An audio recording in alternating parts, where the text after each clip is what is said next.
Tige Libres in association with Sumaya Desai for the respondent.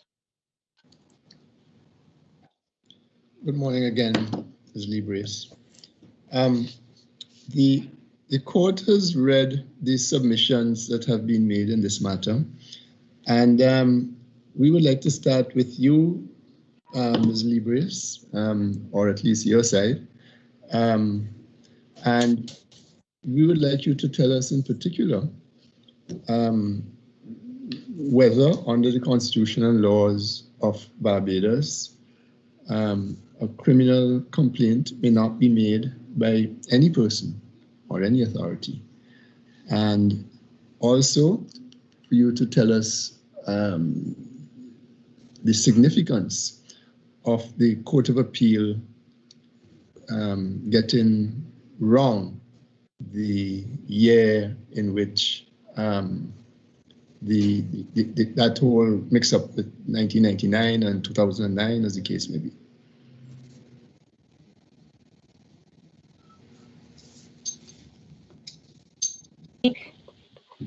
The latter first, my lord.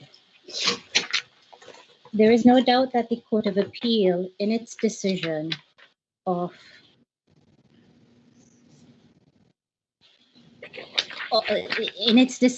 made an error in its decision of October 29th, 2020, made an error in the date, as you have suggested. We have stated, my lord, in this submission that while that is an error and it is glaring, the underpinning point of the decision is that Dottin's Academy, Inc. is a separate legal entity from Catherine Dottin, trading as Dottin's Academy, and the decision was based on that point, my lord. So while the date of incorporation, the error in the date of incorporation was glaring, we submit, my lord, that it was not fatal. Regarding the other question, my lord, whether there is a bar to anyone instituting, if I understand the court correct, instituting a complaint or laying the information for the complaint, my lord, I will concede, my lord, that I have gone through and I can find nothing that bars a person from laying a complaint under the Constitution in a criminal matter. So yes, go ahead. If I may, I simply don't understand why is it not fatal.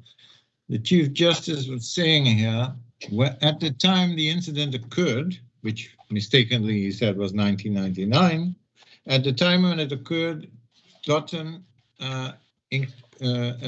incorporated, Dottin's Academy Incorporated didn't exist yet. And that is his point. So at the time of the incident, this corporation did not exist and therefore could not lay any information about it. That is what he is saying. Well, that is clearly wrong because as we know from the facts that the Chief Justice stated in his decision, the corporation existed since 2007, so it existed when the incident occurred in 2009. So that seems to be the whole reasoning, and that is, well, obviously wrong. And on that kind of reasoning, he based his decision. So I'm not sure how you can, or maybe you can explain to me why this is not fatal to the decision. Save and accept, my lord. If I may, my lord, the decision, even though I believe you are referring to paragraph 50 of the decision. If one looks at the decision, my lord, the decision itself, my lord, indicates the correct date of incorporation of Dottin's Academy, Inc. Yes. In the recitation of the facts, my lord, it does indicate the correct date of incorporation of Dottin's Academy, Inc. So we say, my lord, that that error, as contained in paragraph 15 of the decision, can be corrected. We have submitted that it can be corrected under the slip rule because it's an obvious error. Yeah, but then look at paragraph 15. The informant in this matter purported to be Dottin's Academy Incorporated, which, however, had not come into existence until 2007, some 8 years after the incident. And that was, I mean, how can you correct that? That's no slip rule can correct that, because the whole reasoning is based on the fact that the incident happened 8 years before this company existed.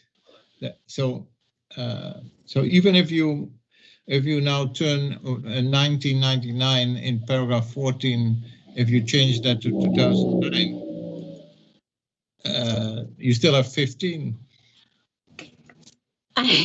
My lord, in answer to that, if I may, I would just direct the court's attention to paragraph 16, where he says, I hold therefore that Dottin's Academy could not sustain an action on behalf of Dottin's Academy, Inc., a separate legal entity.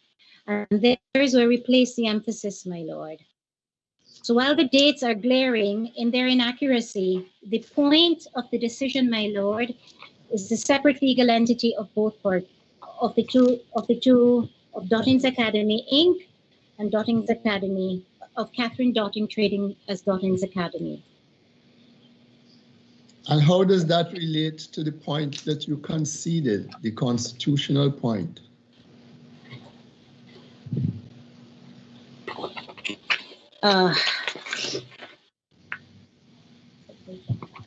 We go, my lord, if we look at, if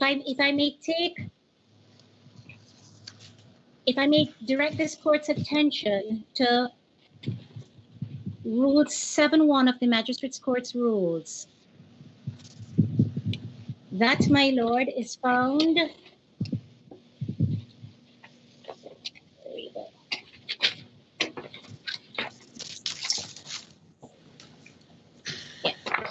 It begins at 620, my lord of the record.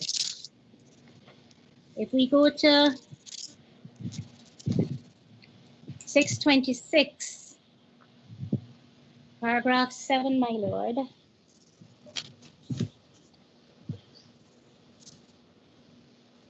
Paragraph 7.2, an information may be laid by a complainant. Sorry, an information may be laid. Before you proceed, Yes, can I just ask a question? What is the status of rules? What is the status, the legal status of these rules? Is this primary legislation, subsidiary legislation? And what is its status in relation to the Constitution? My lord, everything is... Well, first of all, what's the status of rules? Those, my lord, take their effect from the primary legislation, would be the Parent Act. So they are secondary legislation. So they would be secondary legislation. Mm-hmm. And all I'm sorry? No, you go on. And all legislation, my lord, I can see that the Constitution it has primacy. Everything is subservient to the Constitution. Okay. Yeah. Yes, so you're taking us to paragraph 7.2. Paragraph 7.2, paragraph 7.2, my lord, it talks about an information may be laid or complainant made by the prosecutor or complainant in person or by his attorney at law or other person authorized in that behalf. If I understand your lordship's question, you're asking me, if you could just repeat the question. Well, okay, given that a complaint can be made by any person other than the complainant in person, what, in light of this particular section, 7.2, Yes, my lord. what is your difficulty in what transpired?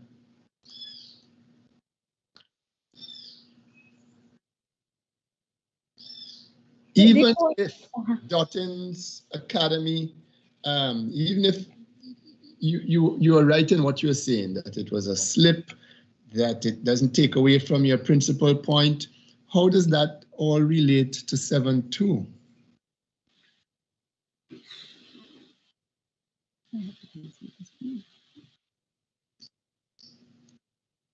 Seven two says any person can bring a complaint. You agree?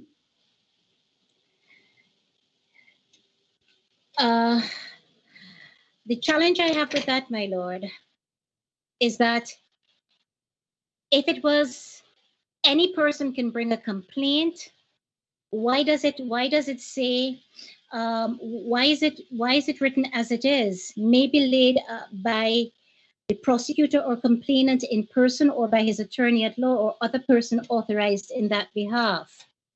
The submission in relation to your question, my lord, would be, if your lordship is correct that it simply reads any person, wouldn't it read that an information or complainant may be laid by any person? No, it doesn't. It doesn't mean any person. It means any person authorized by the prosecutor or the complainant in person or by the attorney at law. So if I isn't that what it says? Isn't it clear on its face what it says? What do you understand it to say?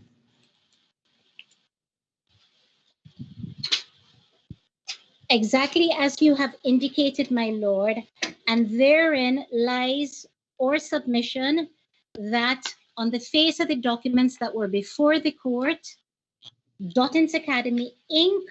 was not authorized to lay the complaint. Was that submission ever made during the course of the proceedings? It was certainly made, my lord, at the Magistrates Court. Was it made? Sorry, but it was not authorized by whom? Not authorized to lay the proceedings. Not authorized by whom? It authorized by the complainant. But Dottin Academy Inc. was the complainant. Could not have been. Oh, sorry, my lord. If I may answer it this way, the educational institution operated the school. There was an incident that took place at the educational institution. Or simple point before the Magistrates Court, my lord, was that there was nothing on the face of the record or nothing canvassed in evidence to say that Dottin's Academy was registered to run the educational institution, and was not authorized to bring the complaint. At what That point in essence, was that submission made?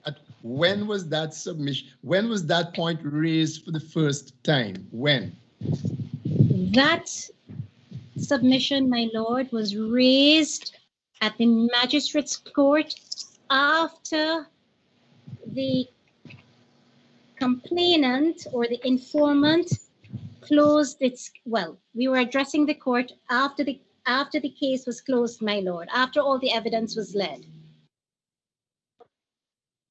Is the Magistrates Court a court of pleading? No, my lord. How would the complainant know that this was a point that was in issue?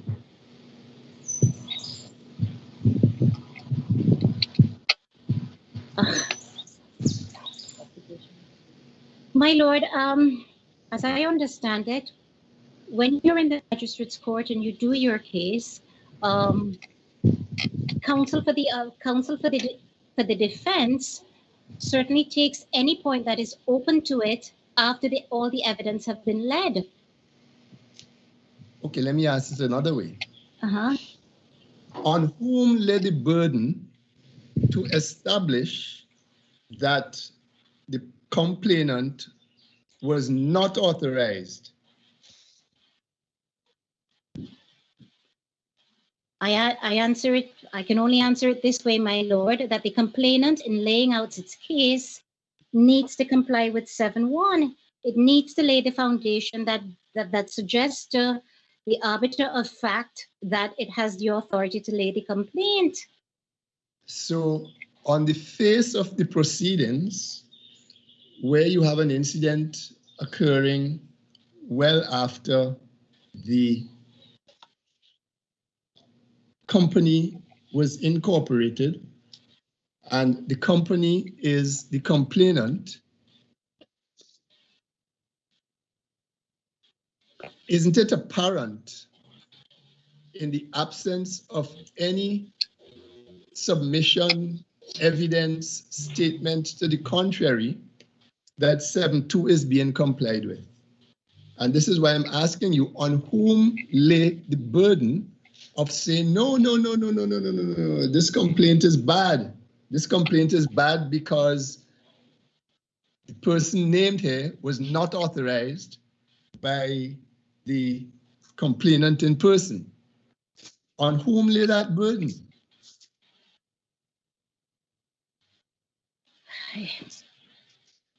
I repeat, my lord. No, I want you to answer my question.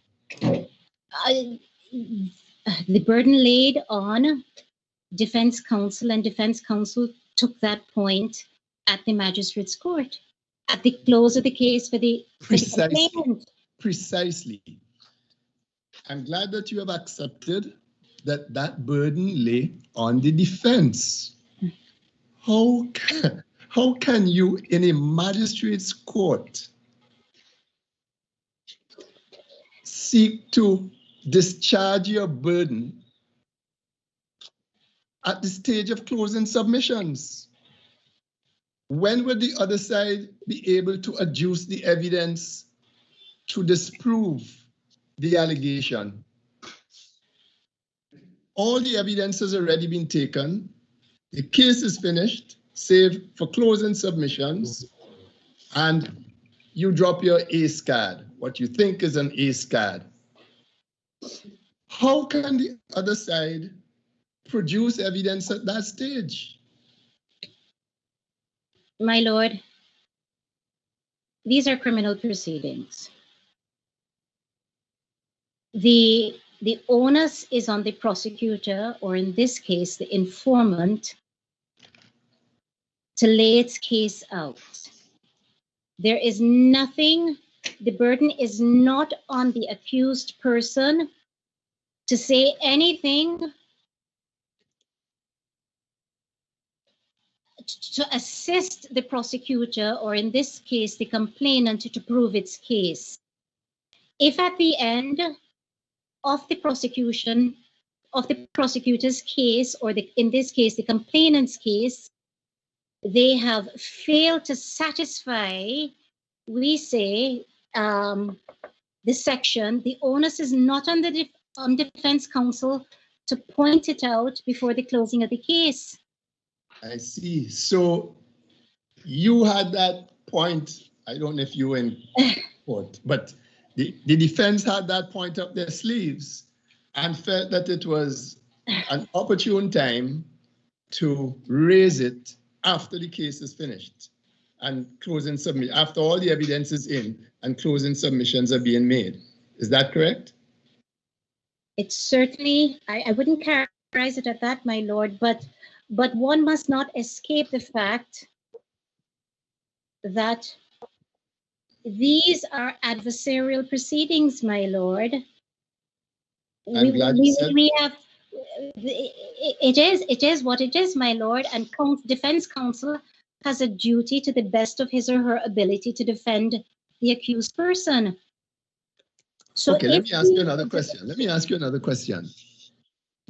What, in your view, did the complainant need to establish, produce, adduce in order to, in your view, satisfy 7.2? One.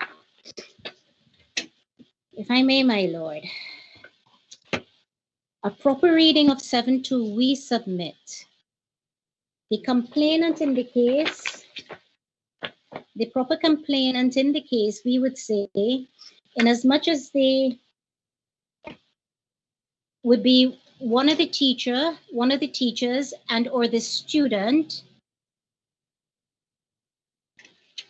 the onus was on Dottin's Academy, Inc., 1, to show that it was in compliance with the Education Act. Pardon me. No. Dottin's Academy, Inc. was the complainant. It had to show, my lord, that it was in compliance with Section 30 of the Education Act. Why? Why did it have to show that? To lay a complaint? You just said, Counsel, you just said one of the teachers or one of the students could have laid the complaint. Yes, my lord. So, why does a particular person or entity need to show a qualification on its part when any other person nearby could have as well laid the complaint? One, insofar as it talks about the incidents occurring on an educational institution, but I take that point. My lord, at its base, Dottin's Academy, Inc., we submit, had to show that it was authorized by Catherine Dottin, trading as Dottin's Academy, to lay the information. And I challenge you to show me what principle of law says so. If Dottin Academy, Inc. is operating this facility, does it matter who owns the facility, who is a registered owner? My lord, I answer like, my simple answer to that, my lord, there was nothing on the record to suggest that Dottin's Academy, Inc. was in fact operating Dottin's Academy. But that's exactly the point. So it did not need to establish that it was operating. It did not need to establish that it was the owner. It simply laid an information and complaint. The question is, when it did that, was it abusing the process? Was there anything in any law which said that it could not do so? That's what I need your assistance on, Counsel. You see, part of the thing is, in cross-examination of somebody, maybe you could have demonstrated through the questions that the requirements of 7.2 were not met. The impression I have is that what you did was you allowed the evidence to be led. You perceived there was a gap, and I accept the burden of proof position, and you as you may be ethically obliged to do on behalf of a defendant, you took a point that was open to you to take. But 7.2 says that it empowers a prosecutor, complainant, or any other person authorized on their behalf to lay a complaint. So that if the complaint is laid and you don't question to find out whether it was authorized, if you don't do that, why are you assuming there is a gap? I think that's part of what our brother is raising with you. And I think the president was raising it, albeit in a slightly different way. Because all it says is that a prosecutor, complainant in person or by attorney at law, or any other person authorized on their behalf to lay a complaint. Who was the complainant in this case? Who laid the complaint? And did that person give evidence?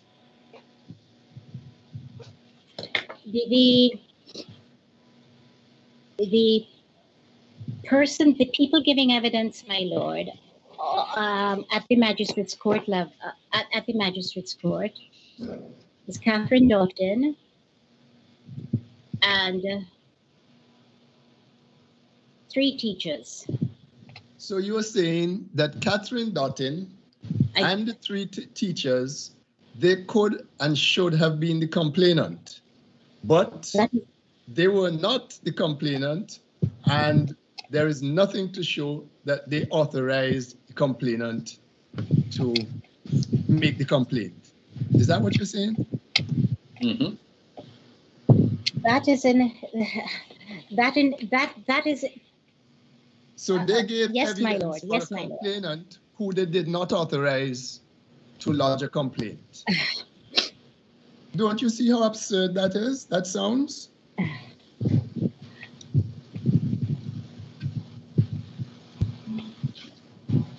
Here they are, making their way from their homes to the court, going in the witness box, taking the testament, giving evidence. Yes, my lord. For and on behalf of some busybody whom they never authorized to make a complaint on their behalf. And that is your submission. But I answered it this way, my lord. I repeat my submissions. There is nothing that was before the court that said that Dottin's Academy, Inc. was authorized on behalf of the complainant to lay the information. And what the law says that they have to show that authorization. That's the point. What law, what principle, what rules says that that has to be proved to the court? As an element. In other words, in a crime, you must prove every element of a crime. Yes. And Yes, the defense can sit back, say nothing, and at the end say, well, there were 3 elements to the crime. They didn't prove element 1, 2, or 3. There's no case submission. We agree with that. No problem. Yes. This is different. This is a rule of procedure, you know. This is subsidiary legislation. The Constitution says what it says. The substantive law says what it says. Rule 7 are rules to govern the process in the magistrates court. You agree with that? They're called criminal procedure rules. All right. Yes, okay. So they are procedural, not substantive, even though they are rules of law. And all they say is it empowers. There is a power in a prosecutor or a complainant or any other person authorized on their behalf to lay a complaint. So the Academy, Inc. lays the complaint. Its employees and students or whatever it is come and give evidence. That's all that happened in this case. Until and unless the defense demonstrates by questioning or otherwise that there was a want of authority. Why is that an element that has to be proven?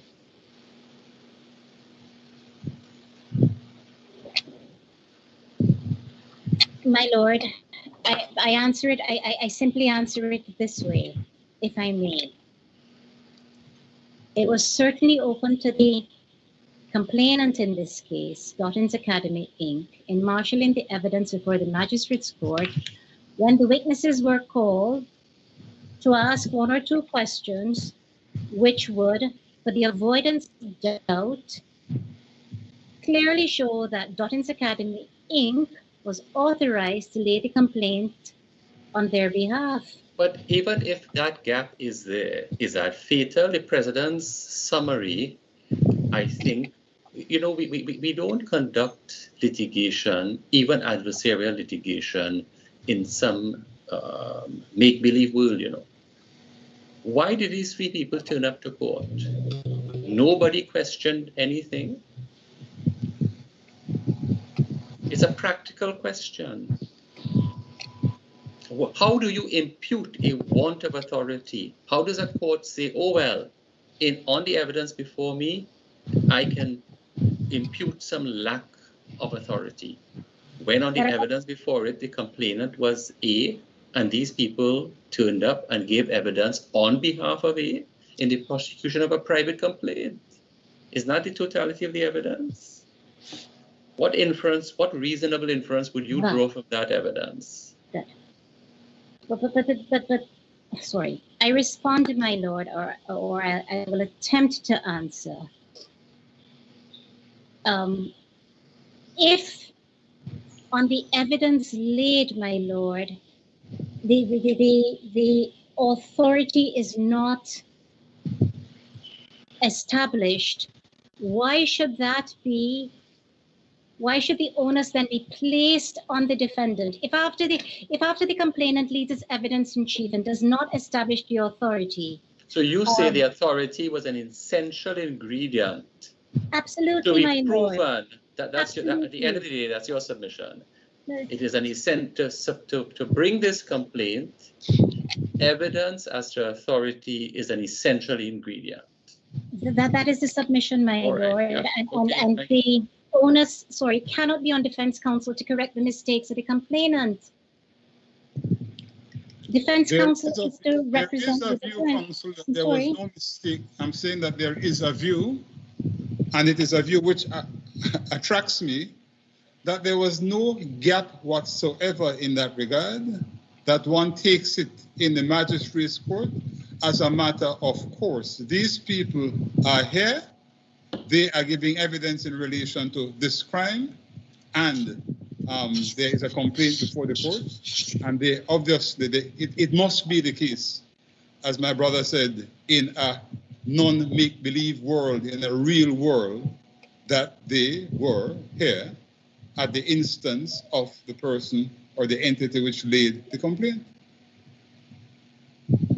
I accept your position on it, my lord, but I reinforce, my lord, that in the real world, when defense counsel goes to defend, and we're in real courtroom situations, all the elements of the charge must be met. But you see, that's the point. I just told you it is not an element of the charge that the authority is there. That is not an element of the charge. That is an aspect of the procedure. And that, my lord, that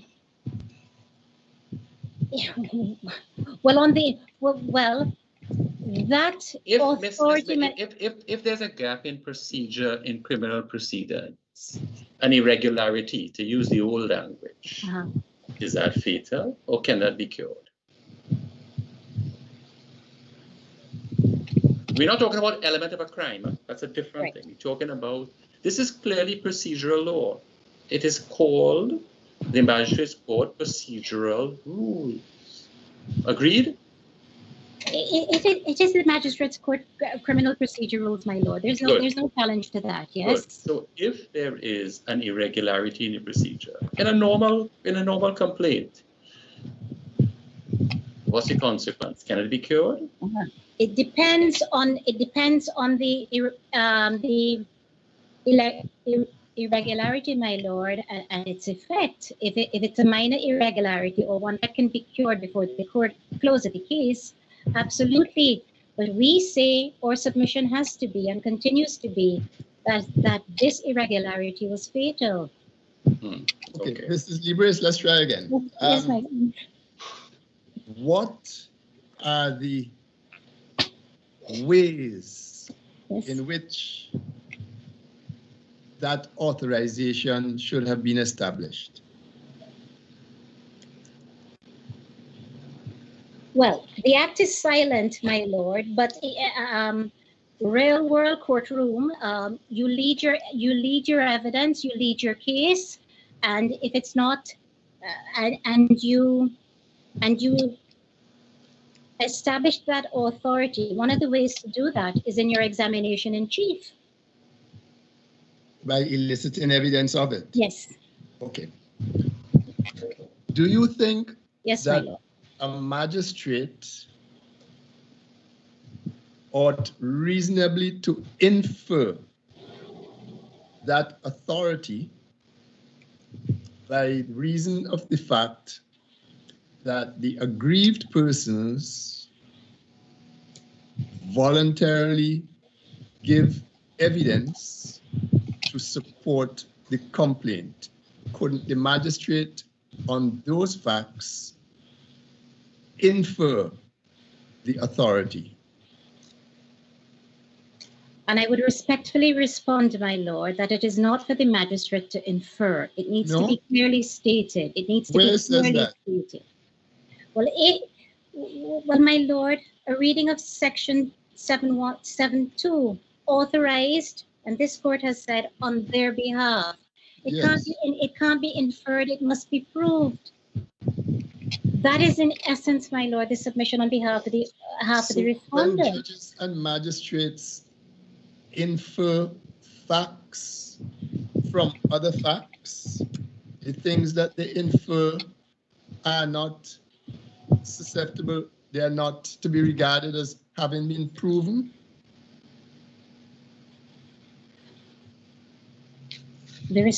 I respond, my lord, respectfully, that there was nothing in front. Somebody could be convicted on circumstantial evidence. I beg your pardon, my lord? If what you were saying were the case, then no one could be convicted on circumstantial evidence.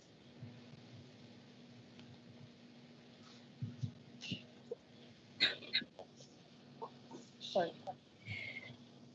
My lord, the submission is what the submission is, my lord. I am trying to get you to appreciate that submission does not, with the greatest respect, Mrs. Librace, it really doesn't have any merit. But my lord. And if it doesn't, you must say so. No, but my lord, on the evidence that was before the court, I repeat that we maintain, but if this court is minded to say that the magistrate was right to infer and it was not needed to be proved, either in cross or in any of the documents that were laid before it, I will have to. So you don't think accept. You don't think that it is a reasonable inference for the magistrate to come to the view that that authority was given? You don't think Lord, yes, my lord, Dottin's Academy Inc.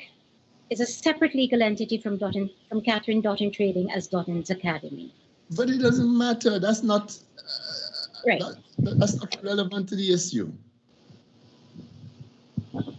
What is relevant to the issue is that you have, as you have properly conceded, the persons whom you say should ordinarily be the proper complainant. Yes, my lord.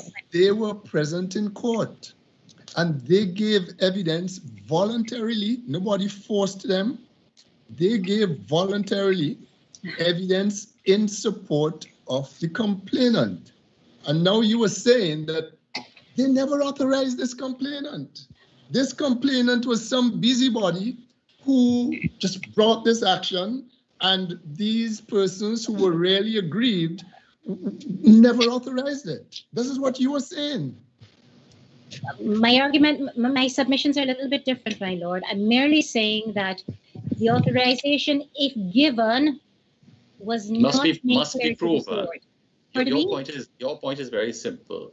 To satisfy 7.2, the authorization must be expressly proven. Absolutely, my lord. That is a simple point.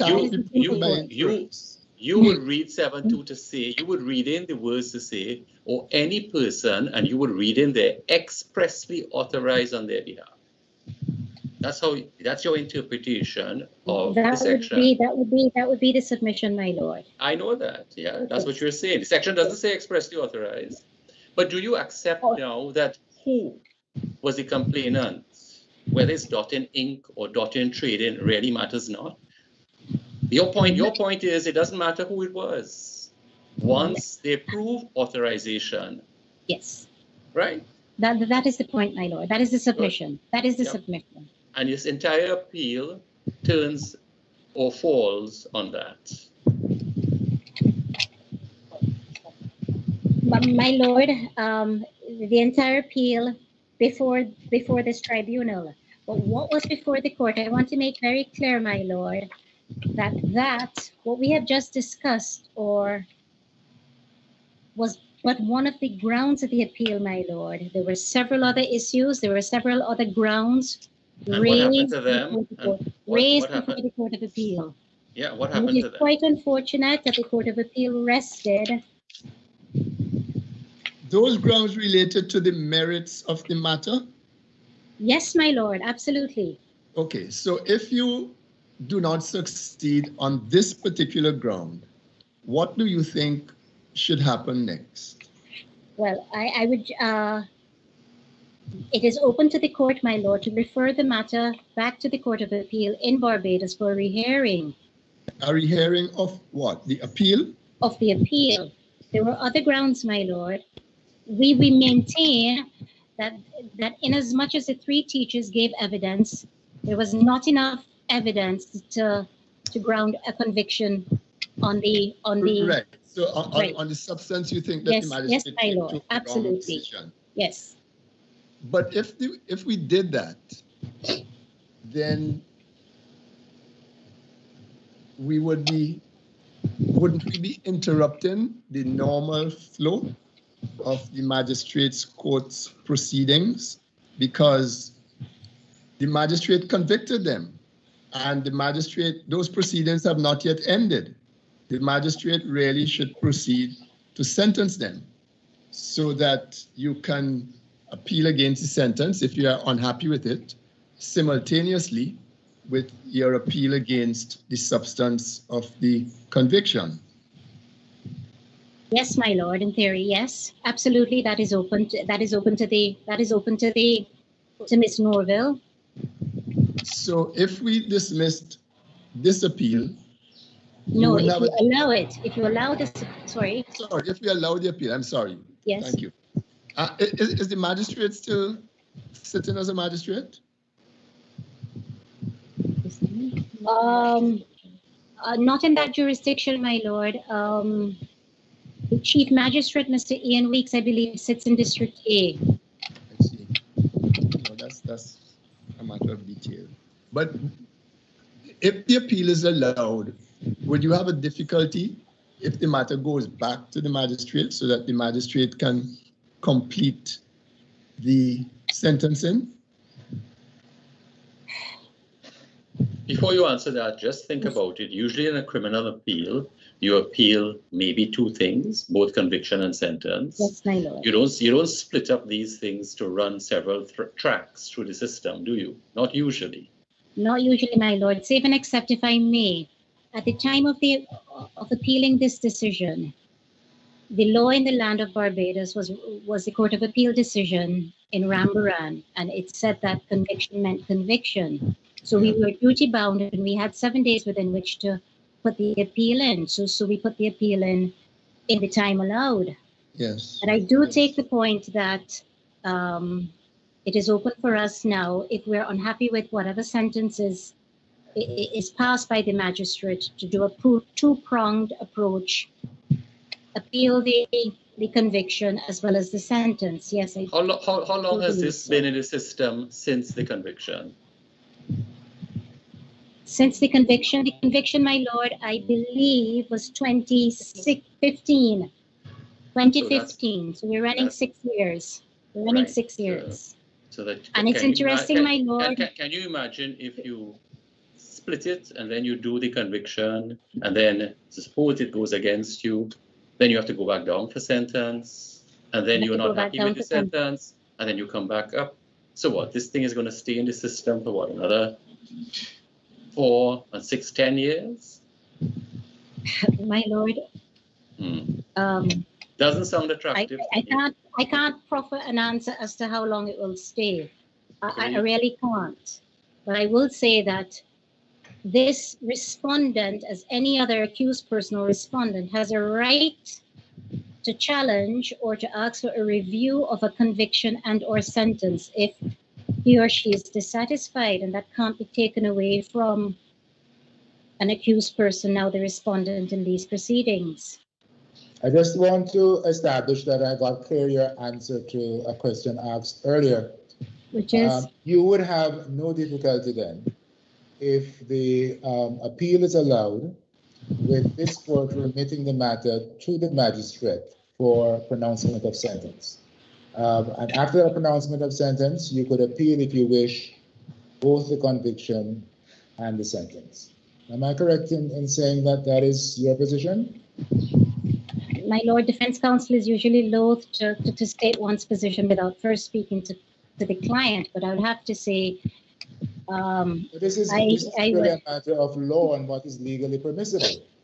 So I'm asking you as counsel whether, in your view, that would represent the most efficient way of getting this matter resolved.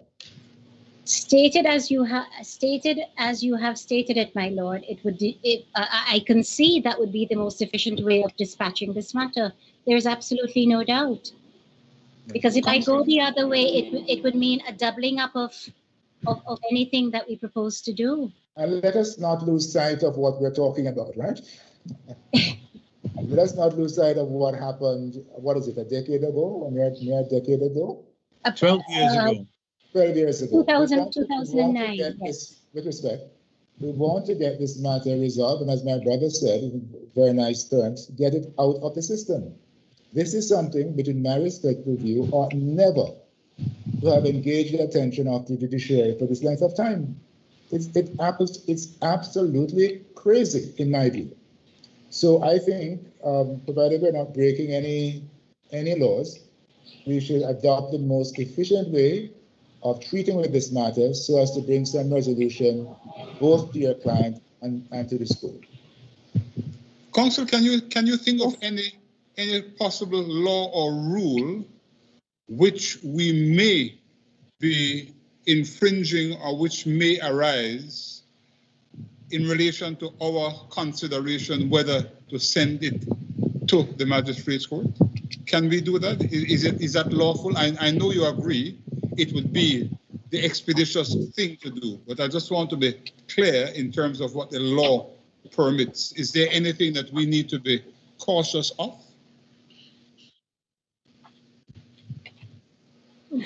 My lord, save and accept that. If I could just crave this court's indulgence while I check the rules. Certainly.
Ms. Libres, while you are getting assistance and looking for that, you know the 7.2 provision, maybe we have passed it, but the authorization point. Yes, my lord. What do you think is the policy behind that? Because basically it is, sorry, it's what? The floodgates argument. Well, is it just that, or is it because you don't want a private complaint? For example, I see what I perceive to be a crime happening next door to me where I live, correct? You're very low, my lord. Let me just. I'll put it up. I'll put it up. Is this a little bit? Is this a little better now? Yes, my lord. All right. I see what I perceive to be a crime happening next door. Yes. Can I go and file a complaint? Let's suppose there's no dispute it's a crime. No, I can't. Because 7.2 says, hold on. Any other person can file a complaint, but you know what? You must be authorized by a prosecutor or a complainant. Yes. Because ultimately, from a policy point of view, the injured party, the victim, is the complainant. Absolutely, my lord. Right. So the policy behind the authorization is really to make sure, as the president said on several occasions, you don't have busybodies coming to court to say, oh, I want to file a complaint against my neighbor, because I saw my neighbor committing a crime. Well, the neighbor hasn't complained. The neighbor doesn't care to complain. And so the authority there is not some rigid rule, you know. It is intended to ensure that nobody is acting without or not acting with the authority of the real complainant in a criminal proceeding. Right? Okay. Yes, my lord. Yes, my lord. Which is the point the president made very practically. If the real complainants turn up in court to give evidence, how can it conceivably be said that the proceedings are somehow ultra vires or in breach of the criminal intention and policy? The whole policy is we want to make sure that the real complainants agree, want it done, i.e. authorize it. So that is it. That is why, as a procedural rule, I have very rare difficulties with your formulation. Because for me, the purpose and the meaning and the intention is to ensure that the substantive complainants, let's call them that, want this thing prosecuted, hence authorized. And in this case, the aggrieved, the actual complainants, turned up in court and gave the evidence. And so I just raised that for you because it's not simply a question of words and language, you know. It's not just what's written on a piece of paper. It's the meaning, the intent, the purpose. And there's no, sorry, if I may. No, yeah, sure. Right. And I don't think, certainly it is not the, I don't think we're at odds, my lord, save and except that we say that the authorization must be apparent. And I do not think, if we go back to the case, my lord. Let's just shift gears a little bit. Yes. You're having a party. It's your party. No, it's your party. And you say you can't come into my party without authorization. Agreed? Yes, my lord. Uh-huh. And then you hold me by the hand and you bring me into the party. But you never tell the bouncer at the door, oh, I am given my authority. My lord. Some things are so self-evident. But my lord, on the facts of this case, what you they were not as self-evident because the charges, as outlined, my lord,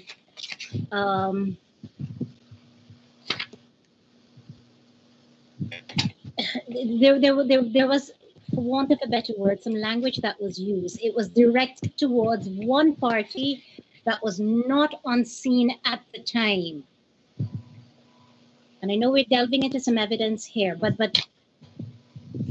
the point has to be, my lord, and I'm making it as strongly as I can. The court may not agree with me and does not agree with me on the face of it, but there has to be some authorization. There has to be. Yeah, in my respectful submission, my lord. I understand that's your position. Yeah, that's on the basis, of course, that the teachers and the students were the complainants.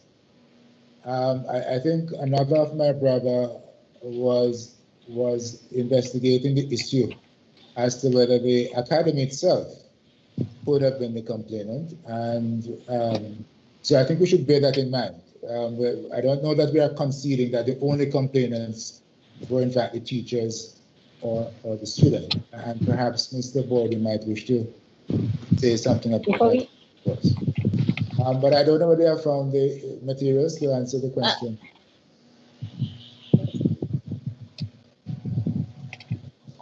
My lord, if I may take you to the, you'd asked for some guidance as to what can happen in the case before you.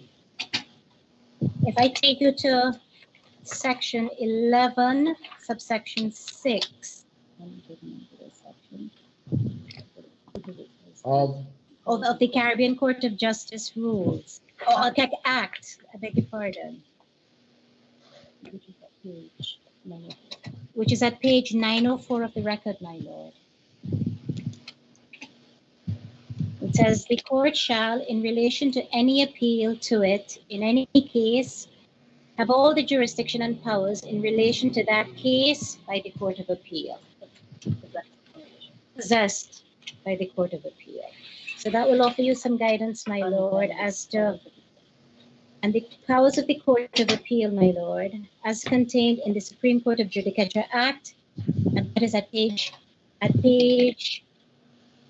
979 of the record, and at paragraph 61, my lord, or section 61 of the Act.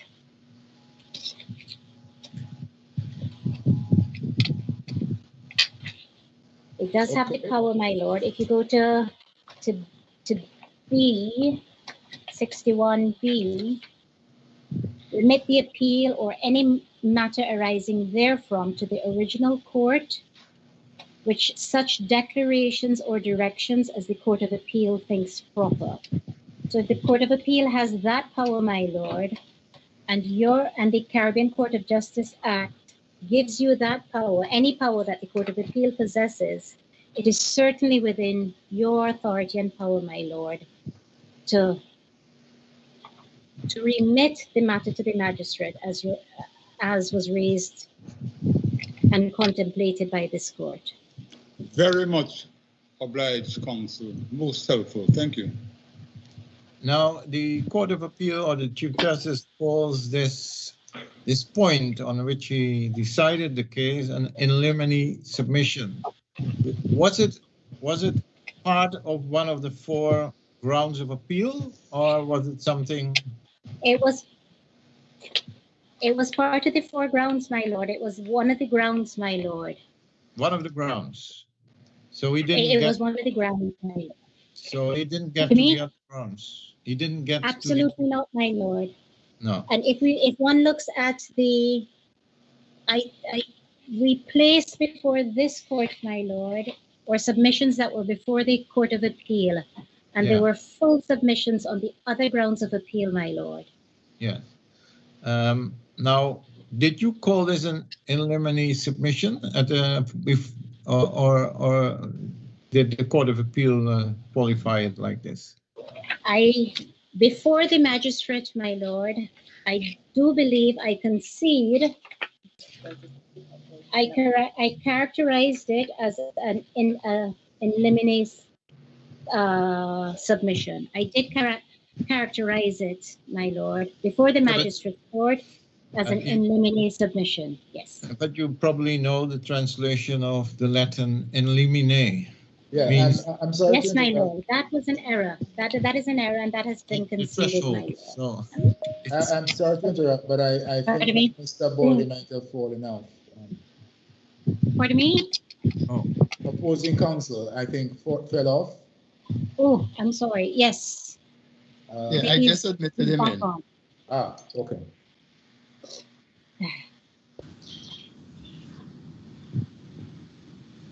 My lord, as I have outlined before this court, was made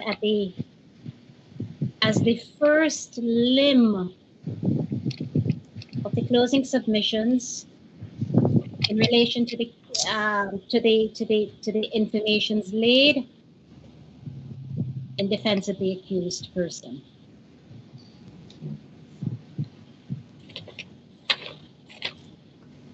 Okay. Am I being heard? But you agree this was not an in limine submission? At the point, yes, my lord, that is conceded. Yeah. That was a mischaracterization, but it was, to be clear, that was the first limb on which we closed in representing the accused. That was the first limb, and then we went through to say that, in our opinion, the evidence as led could not substantiate a finding of guilt on the charges laid. Okay. On the information laid. But this is not not a matter of evidence that your client did not commit anything. This is a matter of procedure, as was said. So that, in fact, that the prosecution of this case was in violation of the law. And if I understand you, my lord, I think you have dipped. So let me see if I can understand. I want to make clear before this court that this point about the authorization or the improper party was the first ground in the closing arguments. yes. We went through the evidence carefully and we submitted to the Magistrates Court that there was not enough. The evidence as led could not substantiate or underpin convictions on the informations laid, my lord.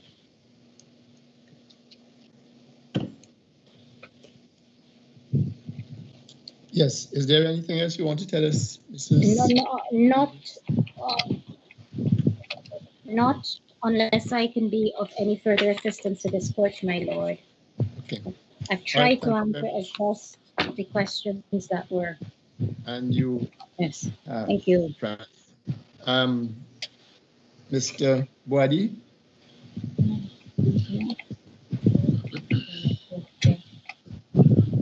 Yes, Your Honors. Just Mr.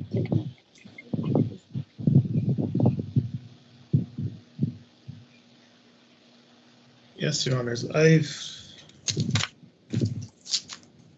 I may speak to the issue raised by the court about the authorization and whether or not the Dottin's Inc. would have received authorization from the complainant to lay the charge. From my recollection, this is not an argument that was made by the respondent at any court. And this is the reliance on sections 7.1 and 2. The respondent engaged the court in respect of that section today, but there was no such claim of a lack of authorization from my recollection at the Magistrates Court. There was no such claim based on 7.1 or 7.2 at the Court of Appeal. And I haven't seen it. I think there's some reference to 7.1 and 7.2 here at this level, but I don't know if it's the same type of argument that is being made or being considered here today in terms of the authorization. How I would characterize the arguments of the respondent are that the Dottin's Inc. has to be one and the same as the school, or has to be a registered school itself. That is the essence of my understanding of their argument, and not what was canvassed at length with the court today.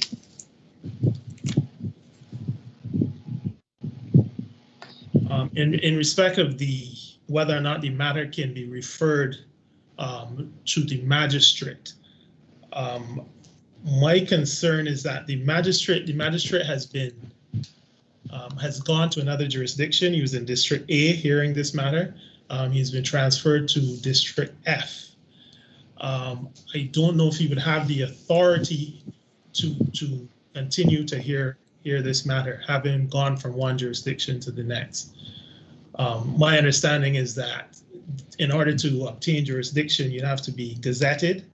There has to be an authorization to hear a matter in another jurisdiction. So it could be accomplished, but it would have to be authorized, I believe, by the Chief Justice for Magistrate Fredericks to return and hear the matter. But would that problem not be even bigger if let's say we send it back to the Court of Appeal to deal with the other, with the appeal itself, because it didn't get to other grounds of appeal, it will take longer. Now you will probably think I will win that battle too. But then eventually, if that is the case, it has to go back to the Magistrates Court for sentencing. It will only take longer to do that. Now, in your notice of appeal, you asked an order for allowing the appeal, but also an order that the matter be referred to the Court of Appeal for sentencing. Yes, yes, sir. Could that be, well, how could they sentence if the first court has not even gotten to that point?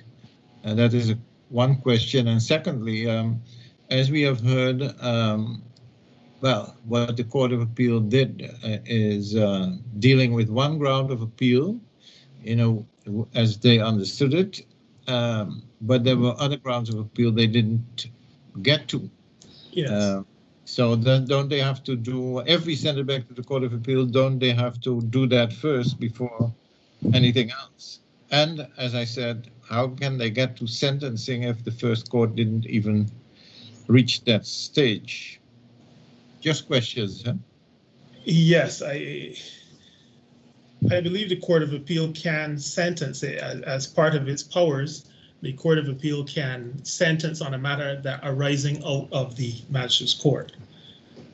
They can step into the shoes of the magistrate for the purposes of sentencing.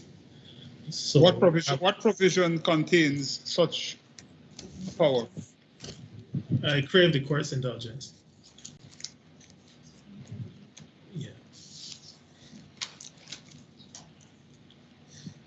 You see, even if there's a provision that the Court of Appeal can, even if, I don't know, can assume the powers of the court below, the real problem is as posed by Justice Witt, and that is,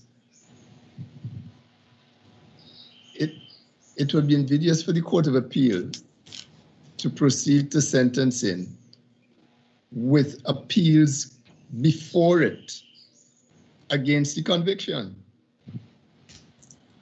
Yes, I do appreciate that, and I see the practical value of returning to the magistrate for sentencing. I think that would be practically, that would be ideal. My only concern is whether or not it may be met with the case being in legal limbo, and that the magistrate wouldn't be able to continue to sentence the matter. I may be wrong about that, but that would just be my concern. Sorry, you're saying you may be wrong about that. Are you saying you did not investigate this point specifically before this morning? Pardon me, sir? You are saying that you're unsure as to whether Magistrate Fredericks could be brought on to complete the process by passing sentence. Yes. I'm asking you whether you investigated this matter before this morning. Yes, I did not. Our request was for the matter to be sent back to the Court of Appeal for sentencing. The issue of whether it could go to the magistrate directly, we haven't canvassed. But wouldn't that all be a matter for the chief magistrate? That's an administrative issue. If, well, maybe it might be more than that. Well, the depth of the administrative issue may involve gazetting and the case, and so on.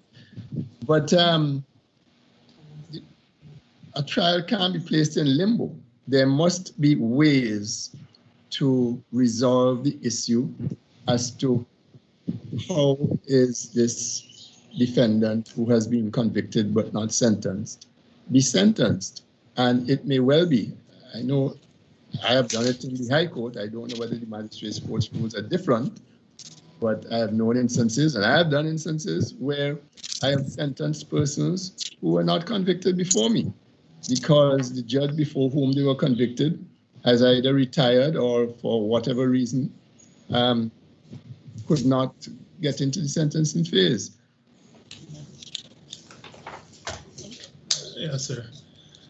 I would just want to be comfortable that that's the case for a magistrate who is only appointed to a particular jurisdiction. Well, no, I concede that there may that the issue of regazetting and so on are presented as if they are insuperable obstacles. You would know better than I the case in Barbados, but I would be very surprised if they are as insuperable as I am hearing being suggested. If there is an accused person, well, it's no longer an accused person, a convicted person has to be sentenced, surely the system must have some provision, must be able to organize itself in a way that that person can be sentenced. They can't be in a black hole.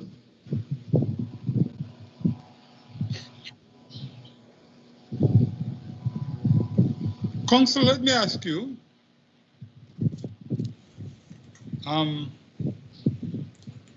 when this appeal by Ms. Norville went to the Court of Appeal, the same appeal which is now on, which has now come before us, when this appeal went before the Court of Appeal, could the Court of Appeal at that stage have said, listen, there is an appeal against conviction before us.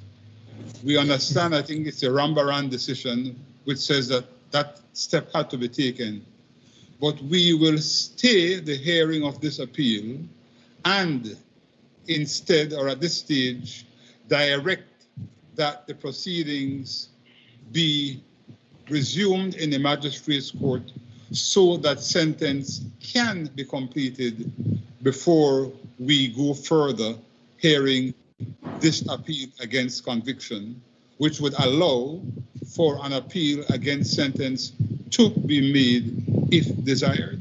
But in any case, that the Court of Appeal could have said, we will not go any further until this trial is completed by a sentence being imposed in the Magistrates Court. Was that open to the Court of Appeal at that stage? Yeah, yes, Your Honor. Under Section 56 of the Supreme Court of Judicature Act,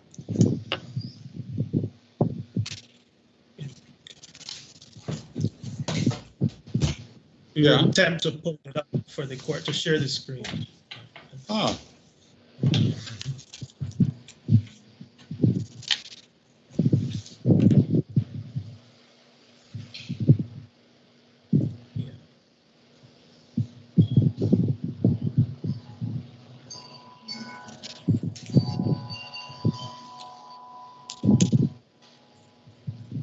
Yeah, so Section 56, the Criminal Appeal Act applies for the purposes of appeals to the Court of Appeal against convictions before a sentence is passed by the, this is High Court. Just a second, just leave it out. You've gone down too far. I want to start at 56.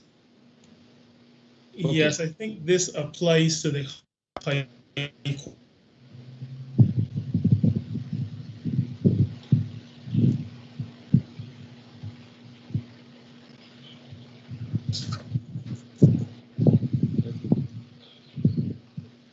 So you're saying under 56, the Court of Appeal can pass the sentence?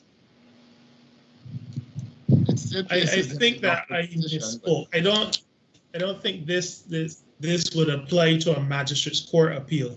I think this section applies only to High Court appeals. So I'm looking now for the provision on Magistrates Court appeals. There's another way of resolving this dilemma, and just to drop it in the lap of the Court of Appeal to decide whether it will remit the matter to the magistrate for hearing for completing the sentence phase, or take any other step that it considers just. Yeah, so that sounds entirely reasonable, in my respectful submission.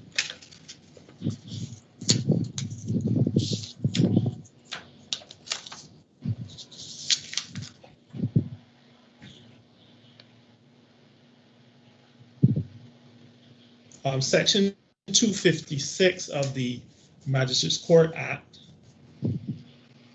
the acts and proceedings.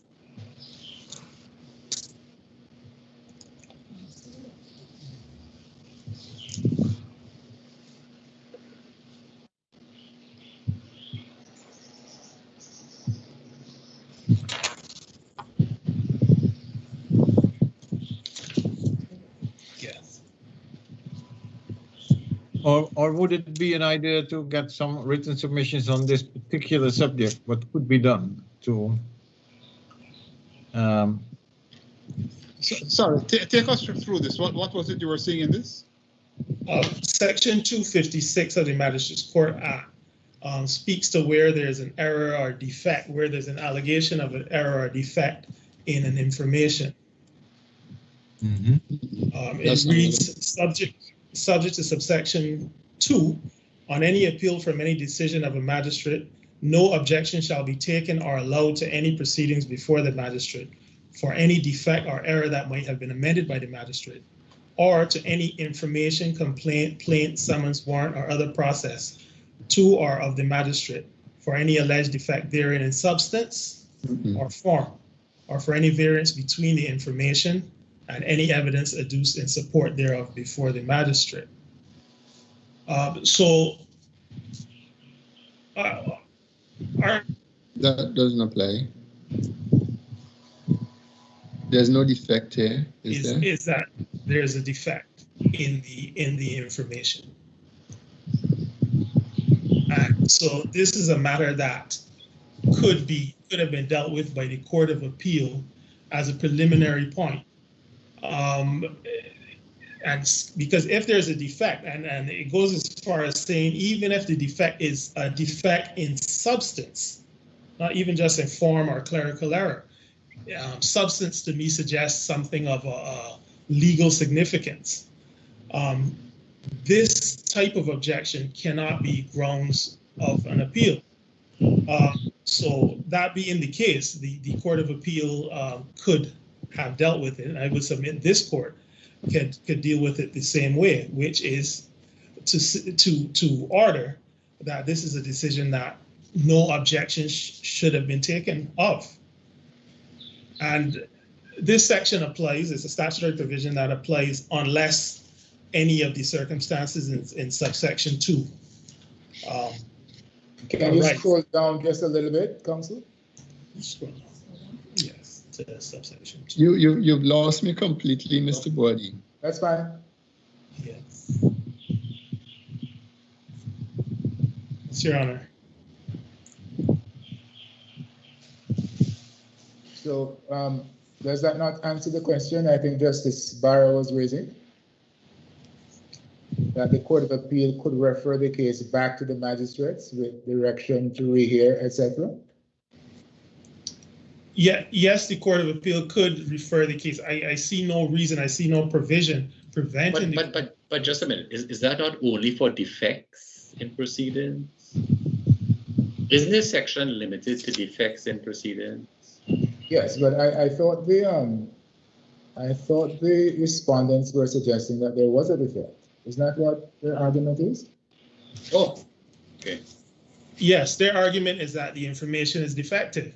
But you are not supporting that argument. Are you? You agree with that? No, but I'm saying So in other words, I don't agree. But I'm saying even if it were.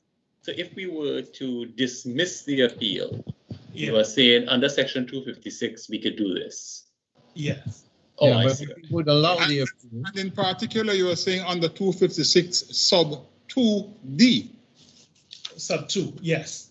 Sub 2, which I was coming to, yes. Sub 2D, because D goes further than defects in the proceedings, Yes. as outlined in sub 1 and in sub 2A and B, and says for any reason other than those mentioned, the Court of Appeal considers that the case cannot satisfactorily be disposed of. It shall be lawful for it to refer the case back. Yes, Your Honor. So in a sense, your position would be that that is what the Court of Appeal should have done, having concluded as it did. Yes, the Court of Appeal, well, my submission would have been, if there's no defect, there's not absolutely nothing wrong with the information, the way it was drafted and filed. But if there's an allegation of defect, which there is here, first of all, the Court of Appeal could have said, this is not something that we deal with. But under subsection 2B, which I think is what the court is interested in now, or D, sorry, the court could have remitted the matter back to the Magistrates Court. And you are saying that we have these powers as well? Yeah, yes, Your Honor. So I'm that stepping into the shoes of the Court of Appeal, because these powers are granted to the Court of Appeal under our Magistrates Court Act. Very well.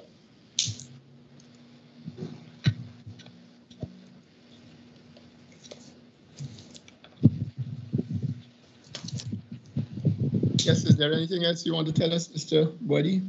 Actually, Mr. Boddy, you had not really responded in a substantive way to the point raised by your opponent, to the effect that some approval or consent needed to have been given. Now, I think we have explored the issue of the teachers or the students giving that consent, but I am more interested in whether you are of the view, as I imagine you are, that Dottin Academy Inc. itself could have been the complainant. Is that your view, or is it not? Yes, Your Honor, definitely. The Dottin Inc. was the proprietor of the school. It is the entity that operated the school. So if any party has an interest in ensuring that crimes aren't committed at the school, it would be the proprietor of the school. So Dottin's Academy Inc. had every right, and I would say almost an obligation, to bring a complaint, a criminal complaint.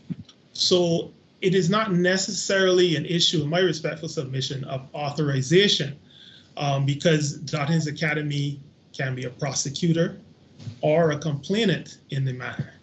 There was a suggestion that it could not have been either because it was not registered with the Ministry of Education. How do you respond to that?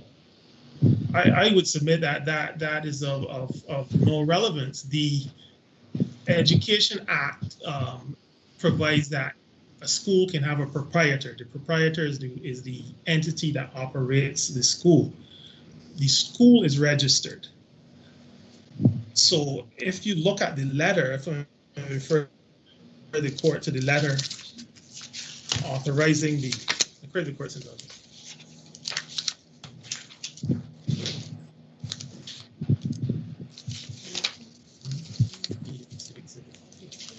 The letter authorizing or registering the school, it refers to a registration of Dottin's Academy, the name of the school. It does not provide that Catherine Dottin is registered or Dottin's Inc. So the act is very clear. A proprietor is different and a separate entity from the registered school.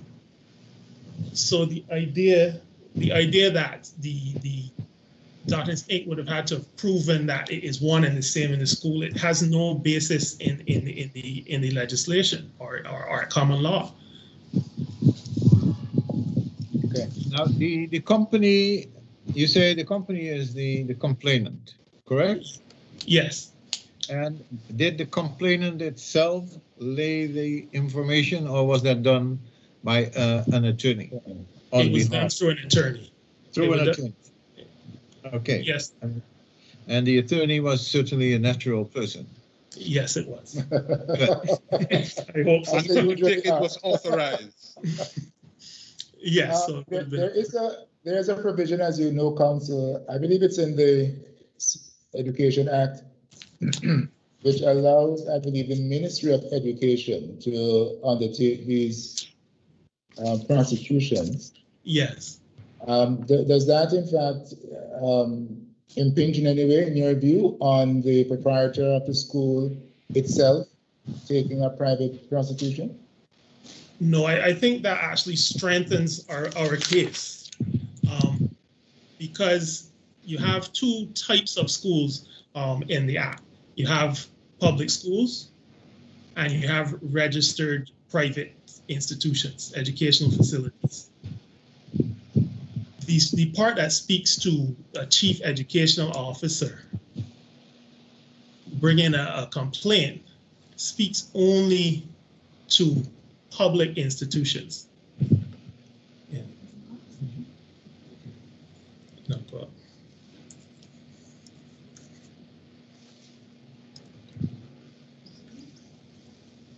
Come down. What were the offenses with which Mrs. Norville was convicted? She was convicted of offenses under the Education Act, causing a disturbance at Dottin's Academy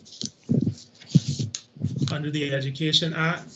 Okay, so that the real complainant in that case is Dottin's Academy, because that's an offense against the school, the institution. Yes, yes.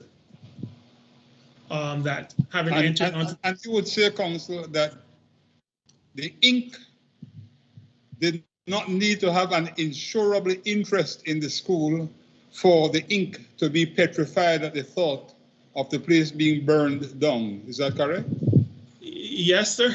As the operator of the school, I think it would have every right to be concerned. And they don't want their students cursed out, or their principal, or their teachers Abused, yes. Yes. So that's why my submission remains that it is. You don't necessarily have to get into the issue of authorization, although I don't think it disturbs our case. It is clear at law that the Dottin's Inc. could bring a complaint. I think you are trying to locate the provision which distinguishes the public from the private schools and gives the authority to the Ministry of Education to bring charges in respect of public schools. A criminal court's involved.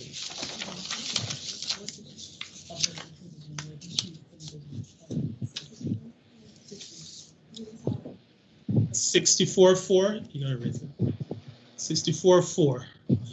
A prosecution for an offense under this section in relation to a public educational institution may be brought in the name of the chief education officer. So looking at the plain language, this section applies to public facilities. There's no such provision for private educational facilities in the Act. So in my submission, this strengthens our case because the drafters clearly turned their mind to whether or not to prescribe who can bring a charge for public facilities. So the issue was on their minds. Should we or should we not prescribe who may bring a complaint or who may bring a criminal complaint for an institution? The decision was made to do so, to limit it or prescribe an entity for public facilities, but not for private facilities. Yes, it would seem quite natural, as you said earlier, that the proprietor would be the one to bring rather than the individual teacher. It seems to me. I think in the definition section of the Education Act, we see the definition of the proprietor. But you don't need all of that, Counsel. The authorization for the chief education officer to bring proceedings on behalf of a public school is simply that nobody owns the public school except the state. Correct. And you need therefore to find somebody in whose name prosecutions are to be brought. Yes. Otherwise, the question would be, will it be the principal? Will it be the vice principal? Will it be the head of the students' union, etc., etc.? Yes. It's the person who maintains the school or institution. Yeah, so it's similar. The role of the chief education officer is similar to the role of the proprietor of the school. which the court can see a proprietor in relation to a private school or private educational institution means any person who maintains that school or institution. But although this is a public institution, it's still a private prosecution. Yes. Yes. Fascinating. It is the Dottin's Academy is a private institution. It's not. It was never a public school. So No, there's I understand that, but if it is about a public institution, it's still about a private prosecution. Yes. Yeah. Yes, indeed. Yes, indeed. Although from the you may want to distinguish by saying that if it is a public official who is bringing the prosecution, therefore it's a public prosecution. That may be the case. But we don't need to go into all of that. One other point is that I think the Chief Justice started his decision by saying this is an appeal against the decision of the magistrate given on June 2015, in which he found the appellant guilty of 4 charges. And he only mentions the Education Act charges. But then he goes on and says that there were 6 charges, and that I think he was convicted for all. But anyway, so we agree it's about she was convicted for all 6 complaints, correct? Yes, Your Honor. She was convicted for all 6. The 4 under the Educational Act, and the other 2, one under the Criminal Damage Act, and the other under the Trespass Act. Yeah. Okay. Good. Thank you. Thank you. So, That's it, Mr. Boadi. Is there anything else you want to tell us? unless the court wishes to hear me further, there's the issue of costs as well in this matter. What about that issue? We have asked this court for costs. We rely on the case of Rambaran. It spoke to the issue. What was the cost order? What was the cost order made at the Court of Appeal? There was no cost. It said each party bear its own costs. But this court, under its rules, can provide can make its own order for costs. Yes, certainly. So you're asking for costs in this court? Yes, Your Honor. Sorry, in this court and in the Court of Appeal, is that correct? Yes, Your Honor. Okay, Ms. Magistrates Court? Because you are the Chief Justice said each party shall bear its own cost on the appeal and in the court below. Yes, he did. I'm not sure now what you're answering yes to. What is your own cost? What is your application for cost in this book? Pardon me, Your Honor? What is your application in relation to costs before us? Our application is for costs at all levels. At all 3 levels? Yes. Okay. In the Court of Appeal, the order was that each party shall bear its own costs on the appeal and in the court below. The magistrate didn't discuss that issue at all? No, that issue did not. Mrs. Libris, what is your position on costs? My lord, as I understand it, my lord, this is a criminal appeal. We're not seeing you actually. You were. Sorry. Yes, that's better. As I understand it, my lord, notwithstanding that this was a private prosecution, it is a criminal appeal. Yes? And in those circumstances, my lord, I always understood that both parties, no orders as to cost would be awarded. He's asking, as I understand him, if I understand my learned friend, he wants costs from the Court of Appeal down below, my lord. But I remind this court, and this court is well aware, that there were maybe 4 other grounds of appeal, that if this is remitted to the Court of Appeal, that still needs to be argued. The simple matter is, my lord, this is a criminal appeal. So your position is that there should be no order as to cost, is that it? That is it, my lord. Aside from the tradition to which you alluded, is there any rule of law which would prevent us making an order for cause?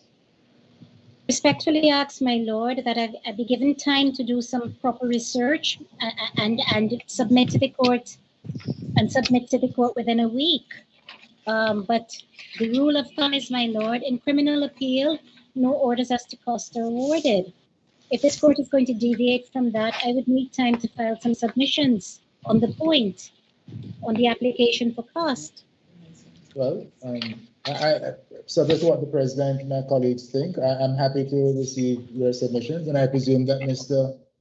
Wardy will also wish to put in some submissions on that point. Yes, Your Honor. Okay. Yes, go ahead. I think the question as to the character of the appeal being a criminal appeal rather than a civil appeal exposes, it seems to me, a confusion in the entire determination by the Chief Justice. It seems to me, when I was going over his decision, in particular, the penultimate paragraph of his decision, I hold, therefore, that Dottin Academy could not sustain an action on behalf of Dottin's Academy, Inc. It seems to me that he was distinctly thinking in terms of sustaining an action on behalf, and that his determination in this whole case was made on the basis of standing, which, as you know, as well as I do, is a civil proceedings, private law proceeding. So anyway, we will await your submissions, but it is pregnant. Yes. Okay, I tell you what we will do. We will adjourn for about 10 or 15 minutes, and then we will come back and let you know what orders, if any, we are minded to make at this point. So stay on the line, don't press the red button, and we will get back to you shortly. As the court pleases. Yes.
Okay, Council, we've come to a decision as to the orders that we would make at this time. We would allow the appeal. We would remit the matter to the Court of Appeal. The reasons for those two decisions will be contained in a judgment which will follow. And in that judgment, we will set out our views on the next steps that the Court of Appeal may wish to take. We will hear from Council by written submissions made within 1 week from today. Your views on costs. We don't want you to exceed in those submissions 4 pages. President, can we say on or before the, today is the 11th, can we say on or before the 18th, so we have a fixed date? Okay, well, before the 18th May. So just repeat that, the appeal is allowed. This matter is remitted to the Court of Appeal.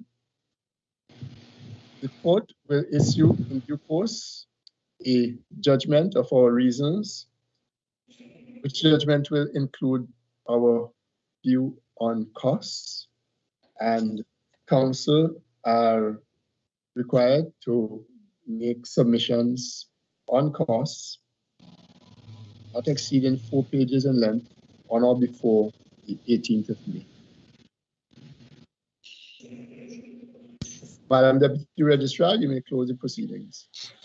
Thank you, Honourable President Saunders, Honourable Mr. Justice Witt, Honourable Mr. Justice Anderson, Honourable Mr. Justice Barrow, and Honourable Mr. Justice Jamada. Thank you, Council, and a thank you to the staff of the Caribbean Court of Justice. This court now stands adjourned. Good day to all. Thank you. Thank you. Thank you. Okay.